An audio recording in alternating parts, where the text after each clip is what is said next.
uno nuevo porque ya el rojo también ya está en las últimas. Entonces compré este hace rato en la librería, aquí en la universidad. Entonces estamos a 10 de marzo de 2026 en física biológica, no se pasa nada. En introducción a la astrobiología. No, física biológica fue hace rato, vimos electricidad. El principio por el cual se empieza a juntar el material en la nube de adhesión para la formación posterior de planetas, fuerza electrostática, según hemos hablado y discutido previamente. Formalmente terminamos la semana pasada con lo que sería la revisión de los principios físicos o la física y la química necesarias para la formación de vida inicialmente, hasta donde lo entendemos, al menos en el planeta Tierra. Pero nos interesan los principios para la formación de vida en cualquier lugar en una galaxia. Ya dijimos que para el mapa, para seguir eso, ha sido la ecuación de Drake, que en teoría, más bien en hipótesis, estrictamente, permitiría calcular el número de civilizaciones en una galaxia dependiente de la tasa de formación de estrellas en esa galaxia, R subíndice asterisco, la fracción de planetas que habría en esa galaxia orbitando a esas estrellas, o F subíndice P, por el número,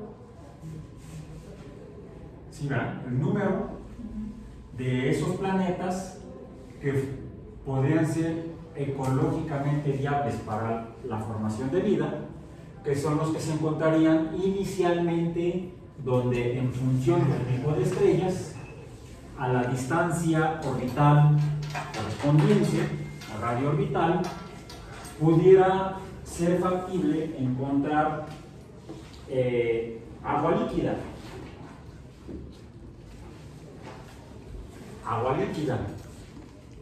Pero en la revisión que hemos estado haciendo a lo largo del curso, hemos encontrado que en el caso del sistema solar hay evidencias de la presencia de agua líquida más allá de la región energéticamente viable para la formación o existencia de agua líquida, dependiente estrictamente de presión atmosférica, dado que la presencia de H2O subíndice L estaría en función de la presión y la temperatura, y presión se refiere a presión atmosférica.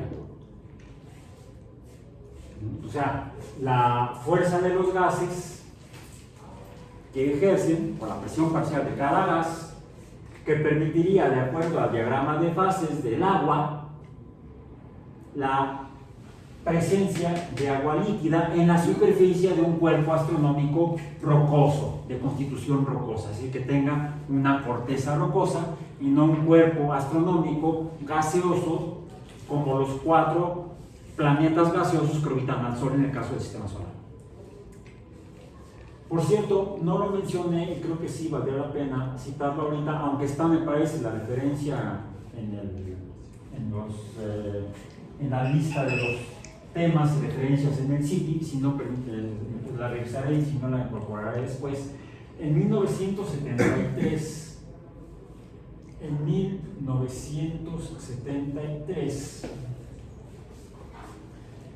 se publicó un artículo, no se publicó solito, alguien lo tuvo que haber escrito. No existía la inteligencia artificial, ¿sí? Como para que alguien le planteara y escribiera, ChatGPT escribe un artículo sobre astrobiología.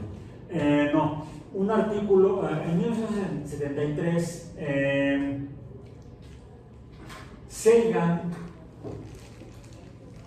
y Salpeter, así se pronuncia porque era alemán, bueno, era de origen alemán, un colega de Carl Sagan, también profesor en el Departamento de Astronomía de la Universidad de Cornell, publicaba un artículo, me parece que en Science o en Nature, déjenme buscar la referencia, donde hipotetizan, hacen un modelo físico-químico con la hipótesis de que en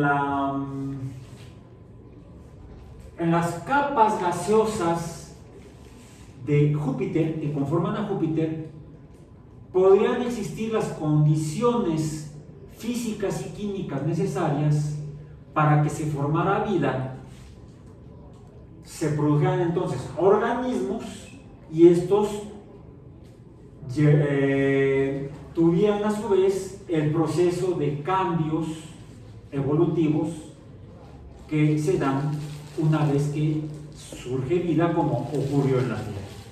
Esa es la siguiente variable en la ecuación de Drake convencional de 1961.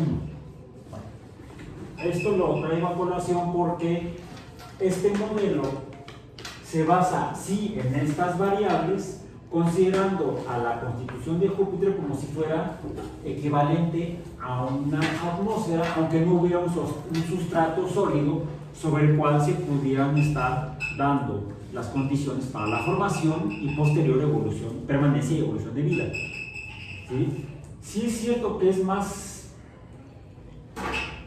natural, digamos, el hecho de que el agua pase de fase gaseosa o de vapor a fase líquida y precipite sobre un sustrato, sobre un lecho rocoso, donde hubiera la posibilidad de que se formara algo equivalente a un reactor químico en el que se diera la síntesis abiótica de moléculas orgánicas, que son del tipo de moléculas orgánicas a las que conocemos como biomoléculas, de las cuales ya hemos hablado previamente.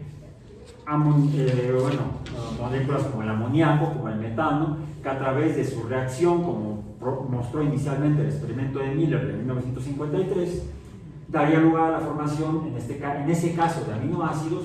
Pero si continuamos con este tipo de reacciones de mezcla de gases o sustancias como el amoníaco, el vapor de agua, el metano, con aportación de energía de fuentes que podrían ser eléctricas o térmicas, experimentos posteriores a los de Miller han mostrado que en ese tipo de condiciones anóxicas principalmente, o condiciones de reactivos en estados reducidos, las reacciones químicas van dando paso a procesos paulatinos de oxidación, en los cuales no solamente se forman aminoácidos, sino que también se pueden formar otras moléculas orgánicas como alcoholes, aldehídos, cetonas, ácidos carboxílicos. Por supuesto, esos ácidos carboxílicos dan lugar, por ejemplo, a la formación de aminoácidos, si hay también presente nitrógeno amoniacal, por ejemplo. Sin amoníaco no se puede formar el amino, es química, no alquimia, ni tampoco síntesis nuclear, que es la que da lugar a la formación de distintos elementos químicos, fenómeno que se lleva a cabo en las estrellas, en los procesos de evolución estelar. Bueno, regresando a la química, entonces, Sagan y Salpeter especulan, con base en química y en física, que esas reacciones podrían darse no en fase líquida, sino en fase de vapor, en fase gaseosa, en lo que tendríamos como reactor sería la mezcla de gases en la composición más externa, donde las presiones correspondientes permitieran, en condiciones de temperaturas adecuadas, la síntesis abiótica de biomoléculas. A partir de estas biomoléculas se daría entonces lugar a los protoorganismos, y de ahí a organismos y a la evolución correspondiente. Muy interesante incluso el hecho de que el artículo es bastante extenso. Son un buen número de páginas donde hacen el ejercicio intelectual, les digo, una especulación educada, le llamamos, con base en datos físicos y químicos, que permite jugar con el conocimiento. Eso es el planteamiento de hipótesis. Posteriormente se requeriría quizás hacer experimentos, que es lo que establece actualmente cualquier idea que pretenda plantearse o hipótesis que pretenda plantearse como basada en pensamiento científico. Debe no solamente ser una especulación intelectual de proposición de ideas, sino que debe proponer también las formas en las cuales se puede probar esa hipótesis. De hecho, eso es lo que contenía la hipótesis de Oparin y Haldane, hipótesis sobre la cual trabajó Miller para desarrollar su modelo experimental, su protocolo experimental. Entonces, Haldane y Oparin no solamente especulan sobre la formación de vida a partir de moléculas simples, sino que además dan idea de cómo se puede probar. De manera similar, en otro campo del conocimiento, digamos en la física misma, una época casi contemporánea, porque los trabajos de Oparin y Haldane se hacen en la segunda década del siglo XX, lo van a decir que en la tercera década, porque sería la década a partir de 1920, la primera década va de 1901 a 1910, la segunda década de 1911 a 1920, en la tercera década es cuando Oparin y Haldane publican su hipótesis sobre el origen abiótico de la vida en la Tierra, proponiendo cómo probarlo. En la década previa, de hecho en el Annus Mirabilis de 1915, es cuando Einstein no solamente vamos a decir, mejora la explicación newtoniana de la fuerza de gravedad, a través de postular que es la masa de la materia que compone a los cuerpos en el universo, la que perturba la estructura del universo, la curva y esas curvas, ese curveado, es lo que explica a la fuerza newtoniana de la gravedad. No solamente plantea el modelo matemático que predice la curvatura del espacio bajo efecto de las masas, sino que además propone cómo probarlo. La luz se debe desviar por la presencia de grandes masas, y eso se podría hacer si podemos ver una estrella que se encuentra en una posición tal que vista desde la Tierra, por ejemplo, estuviera ocultada a nuestra vista porque se interpone precisamente en ese momento el Sol.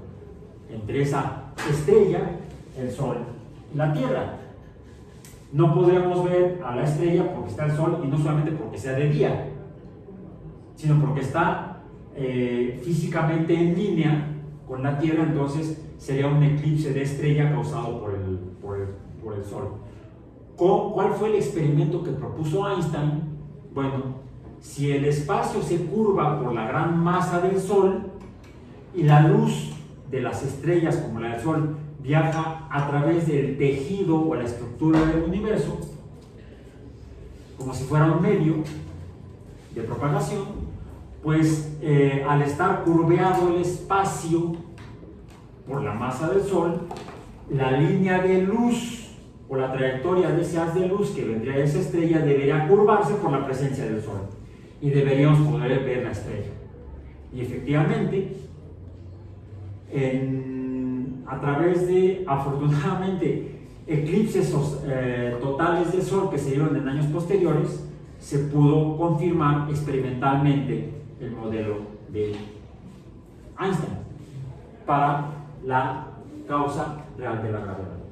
Es decir, cuando uno plantea en ciencia una hipótesis, no debe nada más proponer la supuesta explicación del fenómeno a entender, sino que se debe plantear el cómo probar esa hipótesis.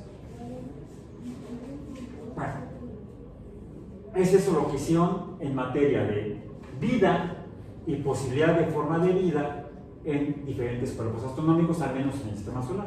Por cierto, nadie, que yo sepa, no he encontrado ninguna referencia de algún artículo de investigación posterior de alguien que haya tomado el modelo de Seigen y Salpeter para hacer el experimento correspondiente. Como que no les hicieron mucho caso. No sé si, quizá por la época en la que se publicó, 1973, ¿y por qué lo habrá hecho Seigan? No solamente porque era compadre de Frank Drake, ¿sí? Frank Drake era padrino del tercer hijo de Carl Sagan, de ay, ¿cómo fue el nombre de este padre? El hijo de Carl Sagan y Linda Salzman. Dorian, se llama Dorian, ¿no fue? Dorian Sagan. Es escritor de ciencia ficción. Dorian Sagan. Era su padrino Frank Drake. Bien. 1961, recordemos. 1961. La ecuación de Drake. 1973, han pasado apenas 12 años. Y de hecho, aunque ya el año anterior, 2 años antes, se había enviado la misión Mariner a Marte por parte de los Estados Unidos, pues no estaba muy propagado el interés por la astrobiología. No se llamaba ni siquiera astrobiología, se llamaba exobiología. Sí, en este mismo año, si recordamos, es cuando se lleva a cabo la reunión en Azerbaiyán para discutir sobre este tema. El libro se les presenta al principio del curso, ese de búsqueda de inteligencias extraterrestres. Pero no era muy, como que no era muy tomado en serio por el resto de la comunidad científica, ni de biólogos ni de astrónomos, la especulación con base en ciencia de la posibilidad de vida más allá de la Tierra. Muchas veces decían, no, eso es para gente como, bueno, en aquel tiempo empezaba apenas Jaime Maussan. No, el que estaba en aquel tiempo hablando de ovnis era el papá de un cuate que está medio cucú últimamente, sí, que dice que él tiene información secreta del gobierno de los Estados Unidos. El papá de él, Pedro Ferriz Santa Cruz. Pedro Ferriz Santa Cruz era un locutor de televisión que tenía un programa de televisión que se llamaba Mundo Nos Vigila, donde hablaba de supuestos casos de ovnis y extraterrestres en la Tierra. Precursor de Jaime Maussan. A diferencia de cualquiera de Jaime Maussan o de su hijo, que también se llama Pedro Ferriz, Pedro Ferriz de Con, ¿sí? Supuestamente periodista y opinólogo de política. Pedro Ferriz Santa Cruz se desempeña principalmente como locutor de radio y televisión, como maestro de ceremonias. Narró algunos de los partidos de fútbol en el Mundial de México en 1970. Hasta eso le hizo. Faltaban locutores en aquel tiempo, entonces también lo llamaban a narrar partidos de fútbol. Y narró también fue uno de los locutores que en la televisión mexicana narró las misiones Apolo en la televisión de México. Sobre todo, por ejemplo, la misión Apolo 11, los primeros humanos en la Luna y la primera caminata lunar. Él decía en ese momento, no sabemos si reponemos a reír, a llorar o ponernos a rezar. Algo así, por lo maravilloso que nos resultó a quienes pudimos presenciar eso en 1969. Bueno, esto para el contexto histórico. Acabamos que fuera de quienes especulaban de extraterrestres, en la comunidad científica había realmente poco interés en el tema. ¿Sí? Algunos hallazgos posteriores, aunque fueron dubitativos, ya hablamos de ellos, de las misiones de 1976, de las misiones Viking 1 y 2, en las cuales participó Sagan como uno de los científicos asesores,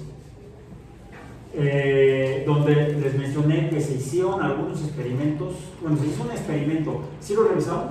Les comenté que lo revisaron. ¿Sí lo encontraron? Y un experimento que sí viajó en las misiones Viking para tratar de contestar la pregunta ¿hay vida en Marte? Y el resultado de los experimentos, ¿cuál fue?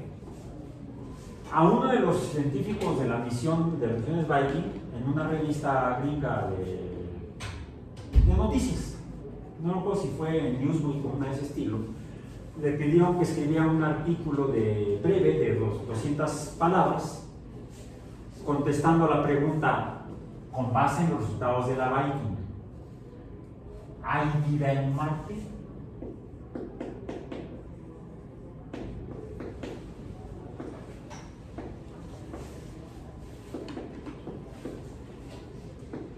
Bueno, en este artículo, este científico escribió el artículo de 200 palabras, escribiendo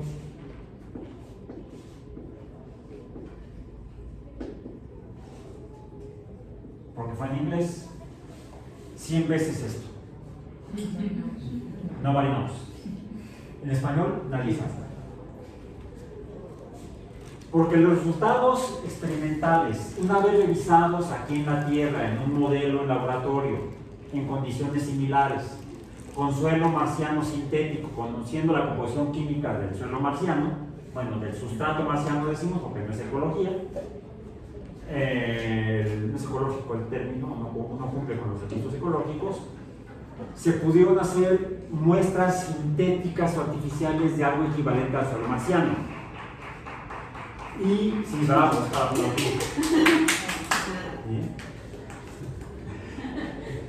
los resultados mostraron que el mismo laboratorio, bueno, un modelo igual al laboratorio que se mandó a Marte en las Viking, en condiciones de esterilidad y similares a las condiciones marcianas en el laboratorio en Houston, donde se reprodujo como control, como experimento control, con una muestra de sustrato marciano sintético estéril. Cuando se le pusieron los reactivos, se le agregó agüita y se calentó, dio los mismos resultados que habían dado en Marte, que habían sugerido inicialmente que había algo que tenía metabolismo.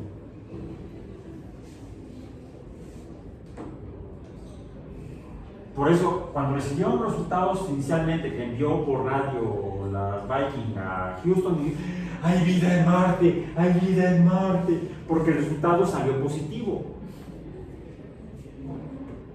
Sin embargo, al repetirlo, les digo, en condiciones de esterilidad total aquí en el laboratorio de la Tierra, dio exactamente el mismo resultado y no había nada que hiciera metabolismo ahí.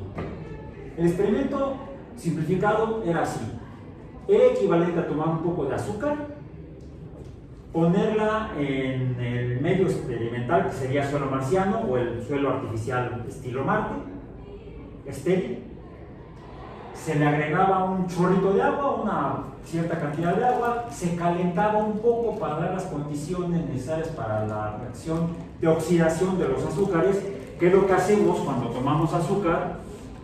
Tomamos oxígeno del aire, en la glucólisis y luego ciclo de Krebs oxidamos el azúcar y expelemos oxígeno y vapor de agua. El experimento en las Viking era el equivalente y se produjo oxidación de azúcares sin que estrictamente se requirieran microorganismos. ¿Por qué? Porque la composición química del suelo marciano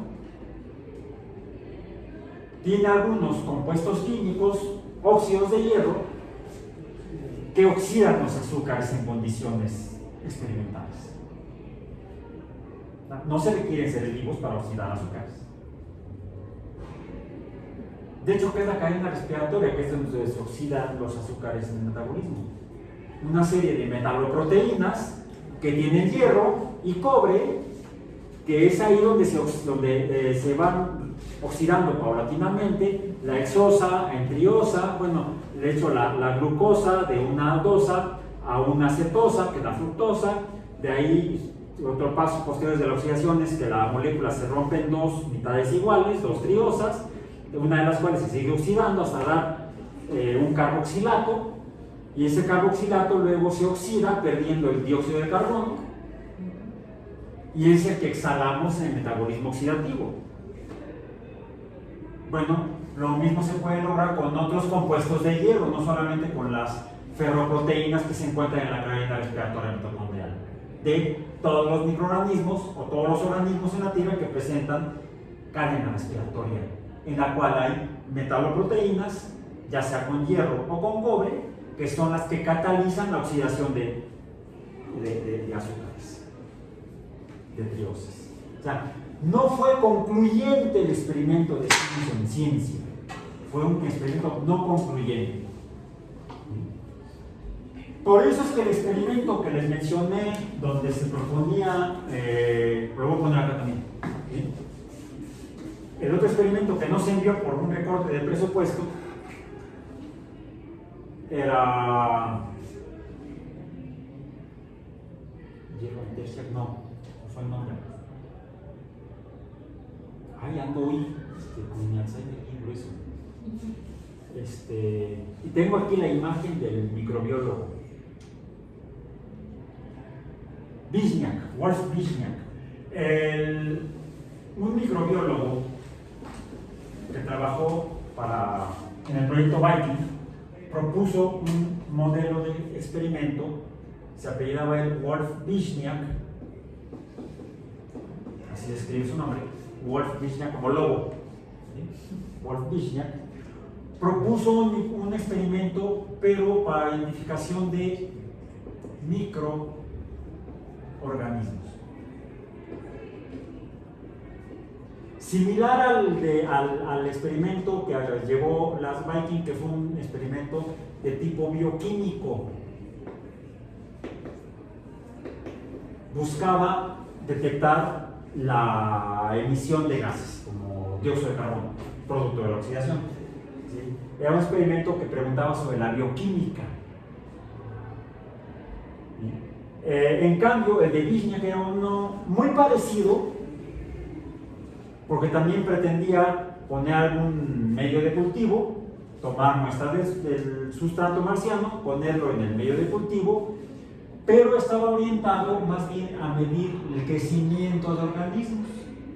Y esto no es muy complicado hacerlo, sí, requiere más instrumental porque se requiere, por ejemplo, el crecimiento de los microorganismos se puede medir a través de la turbidez del medio. Ustedes han hecho experimentos de microbiología en sus cursos correspondientes, o quizás hasta accidentalmente en el refrigerador de la casa. Cuando sacas el jugo de naranja y ves que, o el jugo de frutas que te queda transparente y lo ves turbio, dices, no, esto ya no me lo tomo. Ya tiene ahí algo que está absorbiendo o dispersando la luz, provocando efecto Tyndall, por ejemplo. Entonces, se requiere otro tipo de instrumentación a solamente un espectrómetro, pero que usamos para identificar gases, por ejemplo. Aquí nada más un espectrómetro, acá necesitaríamos un turbidímetro, por ejemplo, o algo por el estilo, que puede ser curiosamente el mismo tipo de instrumento, finalmente ambos operan con luz.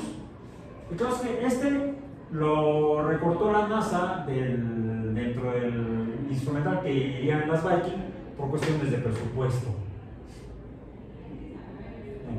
Es padecimiento mundial, ¿eh? No digan que nada más en México no se apoya la ciencia, no. En muchos países de repente te recortan el presupuesto para la ciencia. Le pasó a Vizniak, él agarró sus tataches, sus modelitos de experimentos, se los llevó a la Antártida,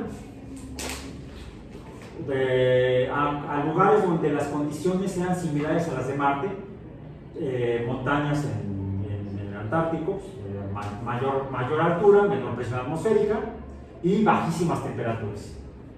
Además, lugares donde él encontró que había poca humedad. ¿Sí? Hay algunos valles en el Antártico donde es curioso, hay mucho hielo, pero la humedad es muy baja. ¿Sí? No hay vapor de agua en el medio, está el agua precipitada como sólido en el sustrato. ¿Sí? O incluso hay lugares donde no hay ni hielo, es la roca helada nada más. Entonces, él fue a poner ahí sus trampas de Vizniak, se llamaban, para ver si crecían cosas. Desafortunadamente, en una de esas expediciones a ir a recoger muestras, cayó un barranco y hasta ahí llegó Wolf Vizniak. Posteriormente a su fallecimiento, pues algunos colegas fueron a recuperar sus muestras, además de su cuerpo, y los analizaron y encontraron que en algunas de esas cajas, en lugares donde en aquel tiempo, década de los 70, se había reportado como prácticamente medios estériles en el Antártico, había una diversidad de microorganismos que no se conocían. Actualmente hablamos de extremófilos. Bueno, en la década del 70, el tema de los extremófilos estaba empezando. En 1973, mismo año, en algo que hoy en día no tiene nada que ver con esto, pero que se liga con algo que vimos la semana pasada, se identificaron mediante expediciones subacuáticas en sumergibles de alta profundidad, más baja profundidad, digamos, allá en el fondo oceánico, en profundidades de 4.000 metros, donde si hablamos de 4.000 metros, 4 kilómetros, bajo el nivel medio del mar, ve debajo, abajo de 0 metros. ¿Cuál es la presión? 10 metros de columna de agua de mar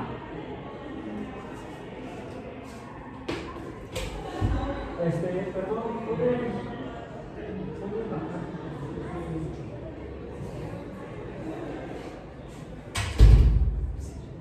aprendieron a hablar en secreto en un aserradero. Así se llama una película. 10 metros de columna de agua de mar equivalen a una atmósfera de presión. Una atmósfera de presión. PATM.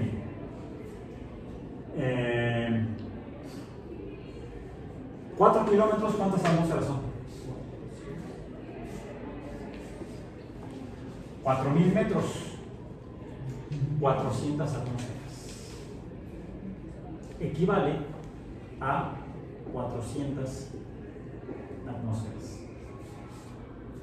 Bueno, a esta profundidad, enfrente de la costa de California, se encontraron lugares donde no salía lava como tal, California, falla de San Andrés, placa del Pacífico, ¿sí? Tectónica de placas, se había publicado 9 años antes la tectónica de placas, ya se conocían las placas, la subducción de placas encima de las marítimas, encima de las continentales, que es lo que da lugar a la actividad volcánica.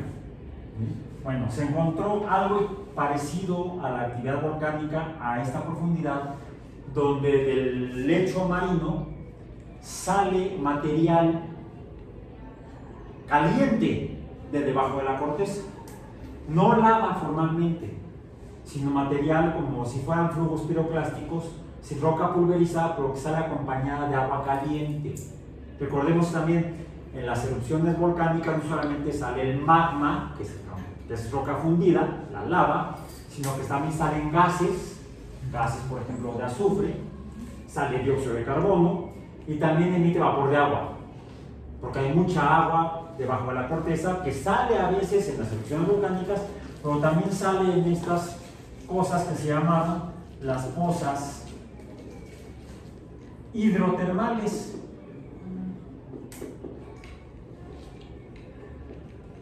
Las pozas hidrotermales. Hidro, agua, termales, calor. ¿Sí? Que sería equivalente a la actividad volcánica, pero no es magma. Incluso sí, se forman volcanes en el lecho marino, sí.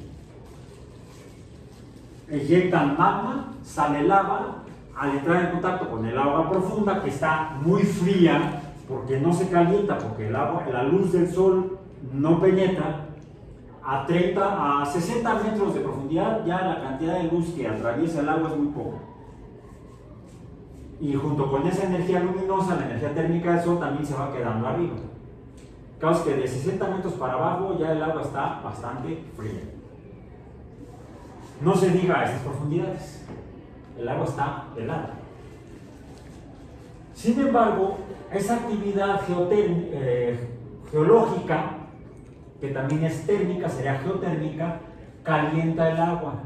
Y de hecho la calienta por arriba de la temperatura de ebullición a presión atmosférica, arriba de 100 grados Celsius. Pero el agua no hierve. ¿Por qué no hierve? Por la altísima presión. Se mantiene líquida. Tendríamos que revisar el diagrama de fases del agua. Altas presiones, el agua se mantiene líquida a pesar de altas temperaturas. Entonces tenemos temperaturas de arriba de 200 grados Celsius fácilmente, presiones de 400 atmósferas, y aquí hay ecosistemas. Donde la fuente de energía no es la luz del sol, no hay fotosíntesis. La fuente de energía es geológica, es geotérmica. Es el calor el que cataliza las reacciones bioquímicas. No es tampoco respiración, exactamente como la que tenemos aquí a una atmósfera de presión.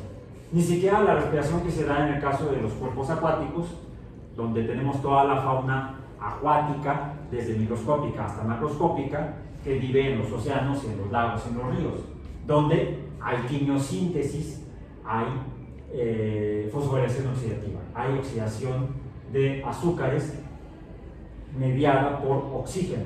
El oxígeno es el aceptor final de electrones en la respiración en todos los organismos, en medios aéreos y en medios acuáticos. Aquí la fuente de energía es otra. La fuente de energía es el calor, que a su vez alimenta a otros organismos que sí pueden ser quimiótrofos como nosotros. Pero la fuente inicial es el calor, no es la fotosíntesis, no es inicialmente la fosforilación oxidativa por la respiración. Y aquí se encuentran, como ecosistemas, se encuentran desde microorganismos hasta macroorganismos, se encuentran invertebrados, se encuentran vertebrados. No encontramos, por supuesto, vegetales, no hay plantas porque no hay fotosíntesis. Pero sí encontramos una gran variedad de fila en estos ecosistemas. 1973, incluso el primer sumergible que hace estos hallazgos, lo ponen como referencia para que busquen más, es el sumergible Alvin, como el de las ardillas. Y más que no canta así, con voz de pito, no. Es un chupalino. Sí, como decía mi hermano, que vea mi voz. Perteneciente al, me parece que al Instituto Scripps de California, en la bahía de Monterey, allá en California, cerca de San Francisco. Es donde se encuentra. También hay instalaciones del Instituto Scripps en San Diego. Esas instalaciones sí las conozco afortunadamente. Y también en colaboración con la Administración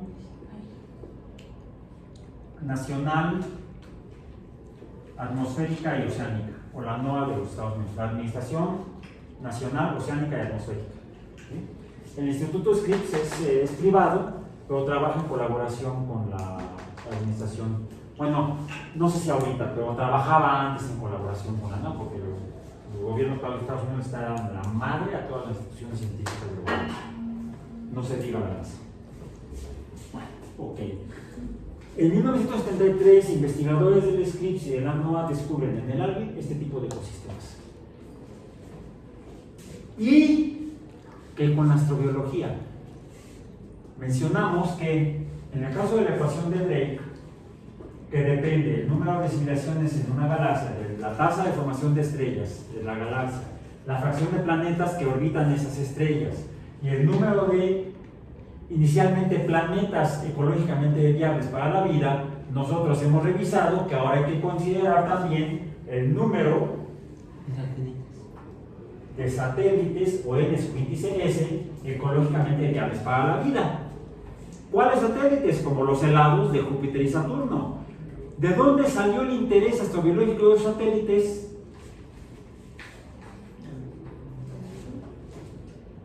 Están más allá del cinturón de asteroides, más allá de Marte, que sería el planeta más externo, en la zona habitable del sistema solar. No tienen atmósfera, salvo Titán, pero en Titán no hay agua, dijimos, pues no nos interesa astrobiológicamente. Pero sí los satélites de corteza helada, porque debajo de esa corteza helada ya sabemos que hay evidencia que sugiere fuertemente que hay agua líquida, los chorros que salen de Europa, los chorros o géiseres que salen de Enceladus, y que se ha identificado la presencia por la nave Cassini, en el caso de Enceladus, de moléculas orgánicas que acompañan a esa inyección de material que sale de debajo de la corteza helada a través de las grietas de la corteza de Enceladus, debajo de la cual debe haber agua líquida. ¿Por qué hay agua líquida debajo de la corteza helada y no los satélites son completamente roca helada? Podría ser agua helada. Bueno, debe haber alguna fuente de calor equivalente a la fuente de calor hidrotermal o geotérmica, en el caso de la Tierra, que esta se debe a que la fuente térmica de las pozas hidrotermales en realidad es el decaimiento radioactivo.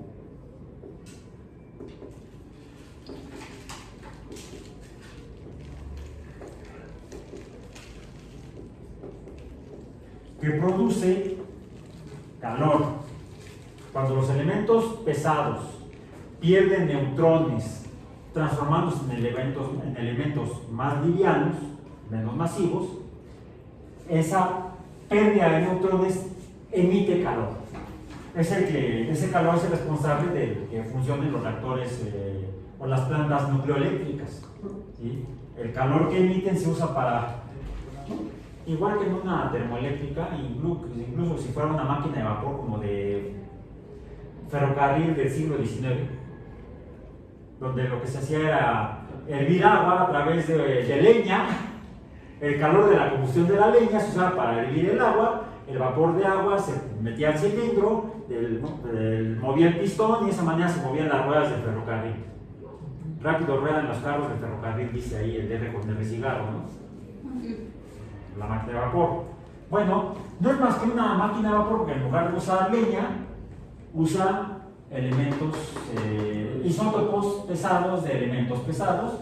A través de su decaimiento radioactivo emiten calor que calienta agua, que puedes meter en un cilindro que empuja un pistón y se puede añadir también. Bueno, así funcionan los submarinos nucleares y los barcos nucleares, como por ejemplo los rompehielos nucleares que tiene Rusia, para poder navegar en el océano Ártico, rompiendo el hielo de la superficie. Hay rompehielos con motores nucleares que no son muy diferentes de las máquinas de vapor del siglo XIX, salvo por la fuente de calor. Bueno, esa fuente de calor, si bien es el decaimiento radioactivo en el caso de la Tierra, ¿cuál es la fuente de calor en el caso de los satélites helados? Podría ser también el decaimiento radioactivo, porque los elementos pesados se encontraban en la nube de acreción del sistema solar. Pero recordemos que esos satélites pesados orbitan a planetas. Este artículo dijimos que era sobre Júpiter. El artículo de Sagan y Salpeter. Bueno, no por la parte biológica, sino por el hecho de que Júpiter es un planeta muy masivo. Los satélites que orbitan a Júpiter son amasados gravitacionalmente y ese amasado podría ser la fuente de calor. En el caso de los satélites, el interior de los satélites se calentaría, tendría actividad hidrotérmica, la cual entonces fundiría el agua sólida, y debajo de esas grandes presiones, a varios kilómetros quizá de profundidad, pudiera haber ecosistemas en los satélites helados. De ahí que debemos comenzar a centrarnos en la siguiente variable. ¿Cuál es? Empezar a trabajar con la siguiente variable: tasa de formación de estrellas, fracción de planetas alrededor de las estrellas, número de planetas ecológicamente viables, o también número de satélites ecológicamente viables. ¿Cuál sigue? F subíndice L, la fracción de cuerpos astronómicos, ya no solo planetas, sino también satélites, en los que podría formarse vida. Ya hablamos de la química. En cuanto a la química, química, bien, la química nos dice que depende. La vida estaría en función de los elementos. Es más, voy a cambiarle aquí. Le voy a poner un prefijo.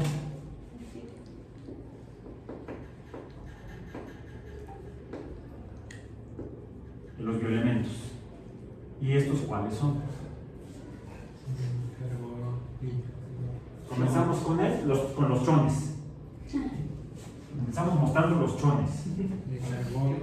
Carbono, hidrógeno, oxígeno, nitrógeno, fósforo. ¿El fósforo dónde es importante? En los ácidos nucleicos. Si no hay fósforo, no hay hélices. Además, no se unirían los azúcares con los azúcares y las bases nitrogenadas para formar la cadena, ya sea de ARN, cadena, o de ADN, cadena, en este caso opera de manera duplicada. Y el azufre, chunks. El azufre es uno de los elementos que se encuentran presentes en los aminoácidos. ¿Sí? De ahí, por ejemplo, el olor a huevo podrido de los pantanos, por la histidina, entre otros, junto con otro aminoácido. ¿Cuál dijimos que era la cistina? De los que siempre se me olvida, como hace tiempo que no doy bioquímica, ya otra vez está en el plan de estudios.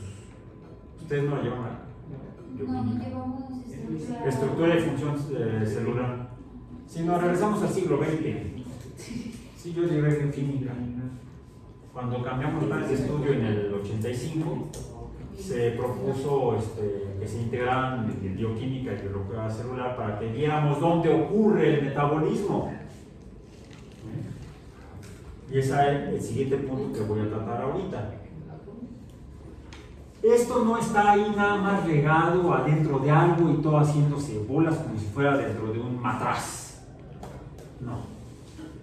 ¿Qué es la vida? Es lo que vamos a empezar a abordar esta semana.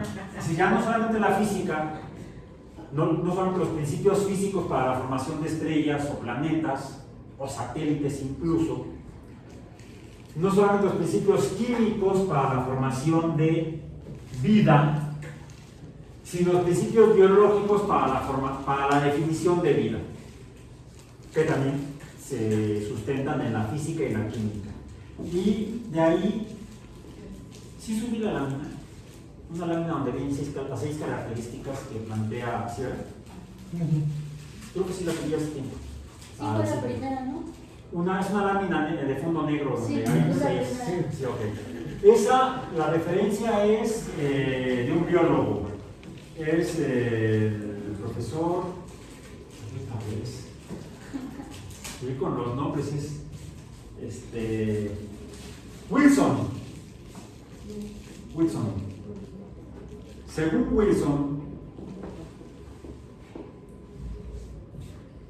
Wilson, los seres vivos o la vida se puede definir mediante la presencia, existencia, en esa cosa que pueda ser llamada vida, de 6 características. ¿Cuáles son? La primera, vamos a poner así en términos generales, está compartimentalizada.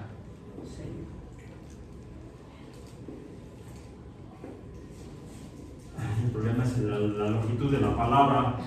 Compartimentalizada, está como para jugar ahorcados, ¿no? ¿Cuántas letras son? 1, 2, 3, 4, 5, 6, 7, 8, 9, 10, 11, 12, 13, 14, 15, 16, 17, 18, 19 letras. Sí, ya, no lo acabo de comprar, se me alcanza para mañana. Para otra clase de mañana de matemáticas, de cálculo.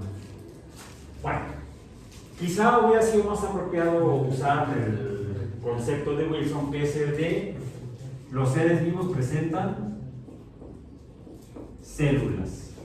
Y en inglés todavía mejor porque son cells. 5 letras. C-E-L-L-S. Cells. Pero eso dirían es que estamos prejuiciados. En la vida en la Tierra encontramos células. Pero ¿qué es la célula? ¿Por qué células? O algo equivalente a las células. ¿Qué es una célula? Tendríamos que identificar las características de una célula, que es un compartimento. Es un espacio físicamente cerrado, con las dimensiones físicas necesarias para que funcione como reactor químico para dar lugar a no solamente a la síntesis de productos, sino a la retroalimentación de más reacciones en esos productos formados. Entonces no puede ser una cacerola, un tinaco de esos de los que usan para el negro que no se laja, decían por ahí. Bueno, antes eran de asbesto, pero el asbesto resulta que produce cáncer, entonces pues ya no se usan de asbesto. No sé si con lo que hacen ahora también produzca cáncer, no lo sé.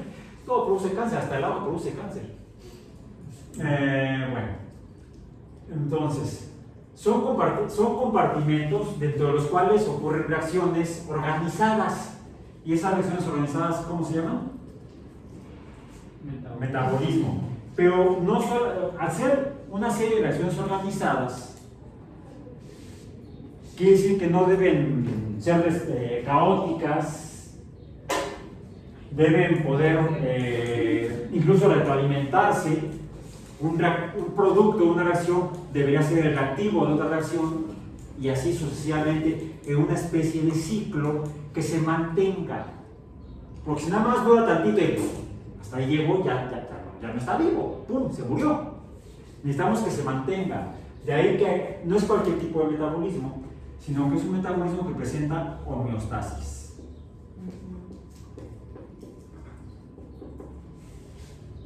O sea, si las reacciones no son homeostáticas, no es vida. Y es más fácil si lo tenemos así, con mucho cariño, algo chiquito, que podamos cuidar. Bueno, si somos los dioses que creamos el universo. Ay, como los del Popol Vuh, medio caprichosos aquellos. Ay, no nos rinden culto, acabemos con ellos. Ah, no, gritan como locos, que sean los changos. ¿Sí? Entonces, unos de los hombres que crean los dioses y que ganan como no, es la explicación que dan a toda la fauna de homínidos que hay en el mundo maya. ¿Sí? El mono naranja, el mono aviador y todos esos. En fin. Regresemos a la parte científica y dejemos la teológica. Ahora, pero para que esto ocurra, ¿qué se requiere? Fuentes de energía. Que esa energía entre en el compartimento e impulse las reacciones químicas. Las reacciones, porque es llaman 3, 4. Como en estas reacciones quizás se estén produciendo nuevos productos, pues está aumentando, si no la cantidad de materia, pues sí el tamaño de los componentes. ¿Quizá? Entonces, ¿eso produce qué? Un crecimiento. Crecimiento.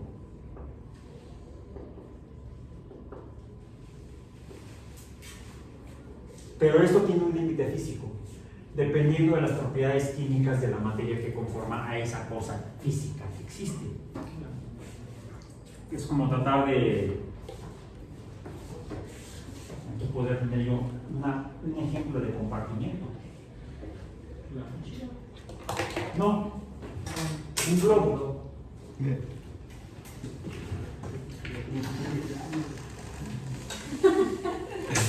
Hay un chipote incluso, ¿no?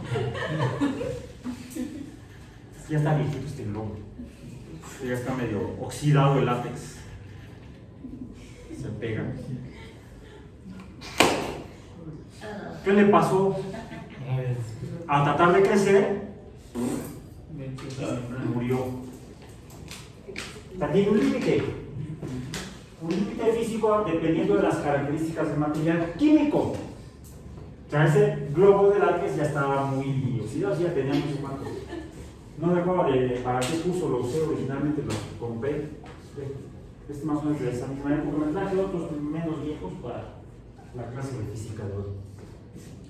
Si no les hubiera pasado lo que eso y tenían que usarlos bien infladitos para poder ahí probar la electrostática de los globos. Entonces, ¿qué pasa si hay un límite al crecimiento? ¿Cómo lo resolvieron? ¿Cómo lo resolvió la vida?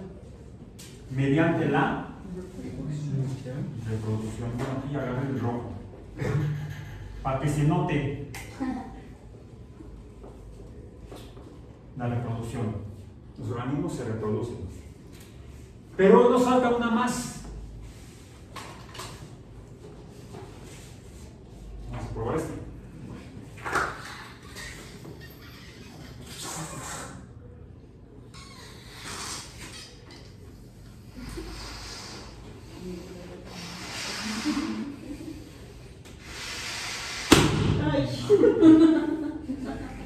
También llegó a su límite. No importa, por globos no paramos. Hay otro, también de la misma generación de globos. O será la degeneración de globos.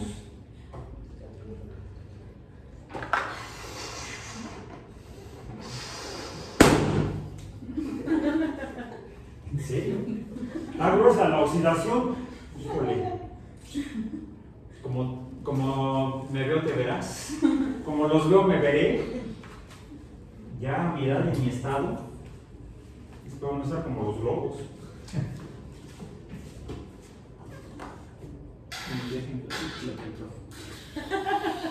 Todavía sopla. Todavía sopla.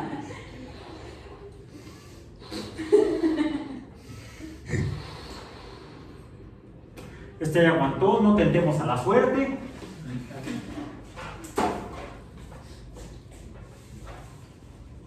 Y saquemos algo del entorno.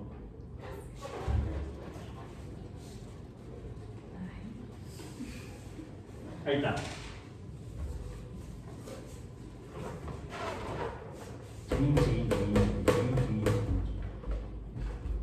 Es el entorno interactuando con el organismo.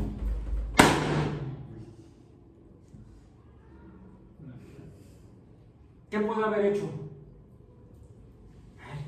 Un voluntario. Pues ya que. Espero que no se ponche. A ver, si yo te hago así. Ah, pues sí, pero ya, mejor ir a otro lugar. No, el ponchado voy a ser yo. Ok. Una reacción con el... ¿Cómo le llamamos en biología? Irritabilidad. Irritabilidad. No te irrites, no te esponjes.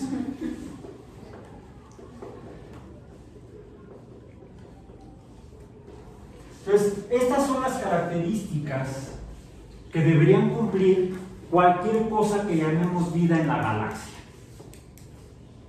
No importa cómo esté hecho, o si importa, depende de esto. Ya mencionamos que en el caso del carbono, es el único elemento que hasta la fecha conocemos de los 91 naturales que permite una polimerización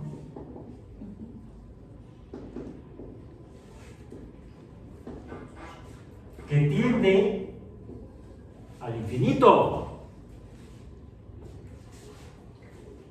Ni el silicio, que es el que está debajo de él en la tabla periódica, lleva a cabo esto. Es fundamental. ¿Para qué? Pues para que pueda haber lugar al crecimiento. ¿Cuál es el proceso, vamos a decir, reverso al metabolismo oxidativo de la fosforilación oxidativa, de la oxidación de azúcares? Pues la síntesis de azúcares. Del anabolismo de la ruptura al catabolismo, a la síntesis. Si no hay catabolismo, pues no hay crecimiento. O sea, la aportación o toma de energía del entorno tiene un propósito, bueno, tiene una consecuencia, no tiene un propósito porque no implica. La formación de vida o de estas cosas, de estos fenómenos, no implica conciencia. O sea, no implica más allá de F subíndice L, y quizá el siguiente paso, ¿cuál es? ¿Cuál es la que sigue? F subíndice I. F subíndice I, es decir, la evolución de las formas, primero la preservación, la conservación de las formas de vida, que al dar lugar a paso a el efecto del entorno en lo que ya se formó, sí hay irritabilidad, pero esta irritabilidad puede dar lugar o a la muerte o a la acción o reacción hacia el entorno. Y esto es lo que da lugar a el segundo principio fundamental de los principios biológicos para la vida. El primero es que todo debe basarse en que puede ser compartimentalizado, que existan células. Y de hecho este es el primer paradigma o teoría fundacional de la biología. Se llama la teoría celular. Que lo que dice es que todos los seres vivos en el planeta Tierra están formados por células. Un virus está formado por células. Bueno, no, porque no está vivo. Bueno, a ver, pongamos, y déjenme poner aquí todo en negro para que comparemos con los virus. Vamos a ponerlo en rojo. Entonces aquí sería, que dijimos que es reproducción.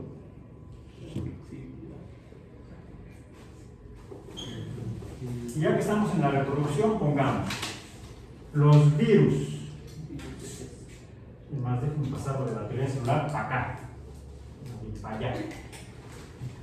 La teoría las células dan lugar o se sustentan, dan lugar al planteamiento de la teoría celular.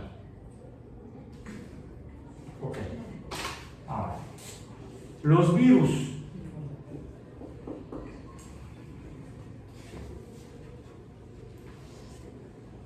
son compartimentos. Son compartimentos. ¿Sí? Podemos decir, ok, están compartimentalizados. Pero aquí tendríamos que profundizar en cómo son las células.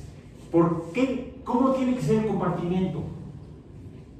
Tiene que ser el compartimiento, fíjense, se relaciona, la compartimentalización se relaciona con la capacidad de tomar energía e incluso sacar energía. La energía puede entrar, vamos a decir, no, es al revés. La energía entraría al compartimiento. Y a su vez, del compartimiento puede salir energía. Del compartimiento puede salir energía. Es decir, serían sistemas termodinámicos abiertos. Porque no solamente es energía, sino también masa, materia. Ya entra materia, también sale materia. O sea, más bien, entra materia y sale materia de las células. Okay. Los virus están compartimentalizados. ¿Sale materia del compartimento viral? Sí. Sí, el ADN o el ARN. Vamos a decir, de aquí sale materia. Vamos a poner entre paréntesis ácidos nucleicos, ANs. Pueden ser ribonucleótidos o pueden ser desoxirribonucleótidos, los conformantes de los ácidos nucleicos de los virus. ¿Entra materia al compartimento viral? No se ha identificado. No hay evidencia verificable. Ni siquiera reportada. Sí se sabe que cuando existe el material para formar el virus, este se ensambla con la materia correspondiente para formar nuevas partículas virales llamadas viriones. ¿Por qué se llaman viriones? Porque los viriones son de palo, no son los virones. Luego se andan infectando con virus. Ya le pasó a mi hermano. No sabía si se metían, ya les conté la anécdota de cuando se contagió de sarampión, es muy inmenso. Cuando yo estaba enfermo de sarampión en el trabajo, fastidiarme y los virones son de palo. Se contagian no con viriones, porque el virión está dentro de la célula infectada. Una vez que sí, el virus, las partículas virales crecen, no hay reporte. Las tache. Sí. ¿Están compartimentalizadas? Sí. Pero no se comportan como las células. Porque solamente sacan materia. El ácido nucleico con el que infectan a la célula. Es más, vamos a ponerlo de manera. Hay que apuntar para donde es. Sale para allá. ¿Sí? El material viral entra a la célula parasitada. Los virus se comportan como parásitos. O sea, llegan a una célula y le meten el material nuclear. De esa manera la infectan. Secuestran su metabolismo, el metabolismo de la célula. No tiene metabolismo. Tache. Rojo, la tache es para el rojo. No tiene metabolismo propio. Tienen que secuestrar el metabolismo de la célula infectada para poder dar lugar a sus partículas virales, a los viriones.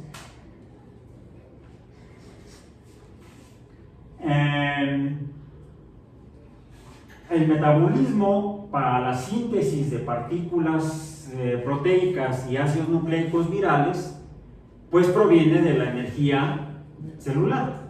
Entonces también secuestra la fuente de energía celular. No tiene energía, es decir, no tiene un mecanismo, un aparato transformador de energía propio. El aparato transformador de energía de las células, hay de un solo tipo. No hay más que un solo tipo de transformador de energía en las células, no importa qué tipo de célula sea quimiótrofa, hidrotermal, allá en el fondo del océano a miles de metros de profundidad, o sea fotosintético como los árboles y plantas que están allá afuera, o sea oxidativo como nosotros. Todos funcionan. La transformación de energía aquí adentro se fundamenta en la teoría quimiosmótica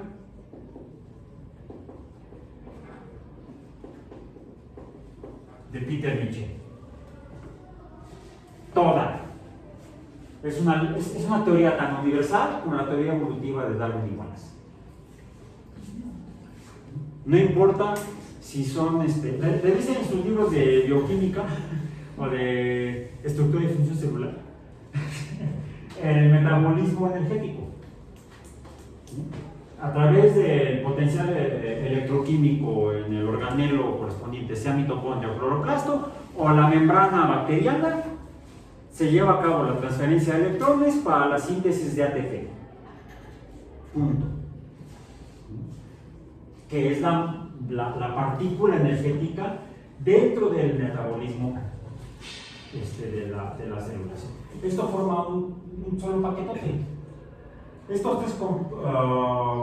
Estas tres características son el paquete que explica el funcionamiento de la vida donde tenemos evidencias que hay vida. Implica que podría esto entonces ocurrir en algunas otras formas, tal vez. La pregunta es cómo están hechos y de qué están hechos. Ya vimos que incluso en la Tierra hay otro tipo de compartimentos que, aunque son compartimentos, no llevan a cabo estas dos cosas. Punto. Tienen que secuestrar. Luego, ¿crecen? Ya pusimos que no. ¿Se reproducen? Sí. Para eso secuestran el aparato metabólico. Pero no secuestran,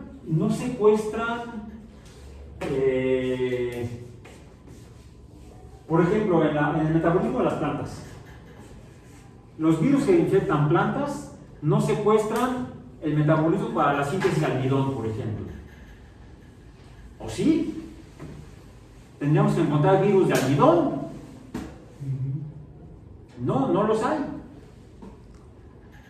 En el caso de células animales y bacterias es un poco más, habría que echar a volar ahí la imaginación o meterse a los libros, a ver cuál de todas las series de reacciones que conforman a toda la homeostasis, a todo el metabolismo de un organismo, son de interés viral, vamos a decir.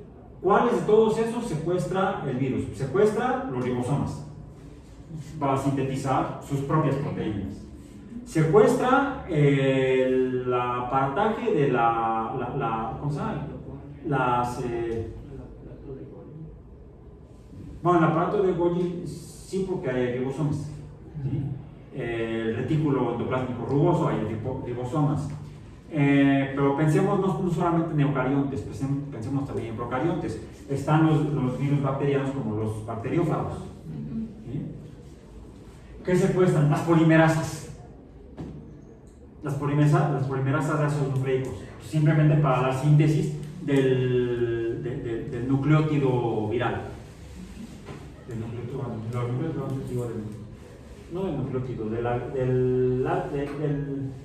Del polímero informático, del ARN o el ADN virales.